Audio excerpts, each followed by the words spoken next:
జాతీయ ఉద్యమం కాలంలో ప్రజలను చైతన్యవంతులను చేసి భారతీయులు అందరినీ ఏకతాటిపైకి తీసుకొచ్చిన అత్యంత శక్తివంతమైన ఆయుధం వందే మాతరం గీతమని ఏపీఎస్పీ కమాండెంట్ నాగేంద్రరావు పేర్కొన్నారు. వందే మాతరం గీతానికి 150 సంవత్సరాలు నిండిన సందర్భంగా కాకినాడ రమణయ్యపేట గ్రామ పంచాయతీ పరిధిలో గల 3వ పటాలం నందు వందే మాతరం వేడుకలు ఘనంగా జరిగాయి. ఈ వేడుకకు ముఖ్య అతిథిగా Shri M Nagendra Rao, commandant 3rd battalion APSP Kakinada వారు పాల్గొన్నారు.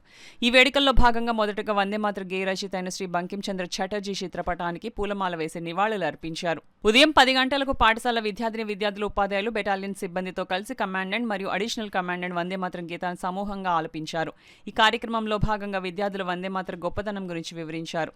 కార్యక్రమం ముఖ్య అతిథి శ్రీ ఎం నాగేంద్రరావు మాట్లాడుతూ, జాతీయ ఉద్యమం కాలంలో ప్రజలను చైతన్యవంతులను చేసి భారతీయులందరినీ ఏకతాటిపైకి తీసుకొచ్చిన అత్యంత శక్తివంతమైన ఆయుధంగా పనిచేసిందని, బ్రిటిష్ వాడికి కంటి మీద కునుకు లేకుండా చేసిన గీతం వందే మాతరం అని తెలియజేశారు.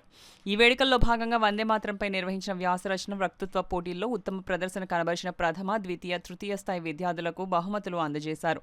ఈ కార్యక్రమంలో additional commandant Shri S Devananda Rao, assistant commandant Shri D Murali Kumar, BWO Shri Murali Mohan, ఇతర మెన్ అండ్ ఆఫీసర్స్, హాస్పిటల్ సిబ్బంది, ministerial staff, school principal, head master, ఉపాధ్యాయులు మరియు విద్యార్థులు పాల్గొని కార్యక్రమాన్ని విజయవంతం చేశారు. రాష్ట్రాలు, అనేక భాషలు, అనేక ప్రాంతాలు ఎవరి మట్టుకు వాళ్ళు చేస్తున్న ఒక సింగిల్ వాయిస్ బయటికి పంపించాలనే ఉద్దేశంతో బంకిం చంద్ర చటర్జీ గారు ఒక ఈ వర్డ్స్ని తయారు చేశారు. ఎక్కడున్నా ఏమున్నా బ్రిటిషర్స్కి వ్యతిరేకంగా వందే మాతరం అనే స్లోగన్ చెప్పి వాళ్ళని భయపెట్టి మన దేశాన్ని మనము పరిపాలించుకునేటట్టుగా స్వాతంత్రం సంపాదించుకున్నాము.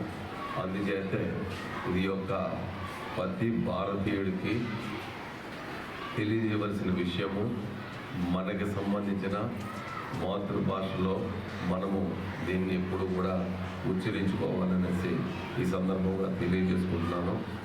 ఈ సమావేశానికి హాజరైన ప్రతి ఒక్కరికి పేరు పేరున నమస్కారాలు తెలియజేసుకుంటూ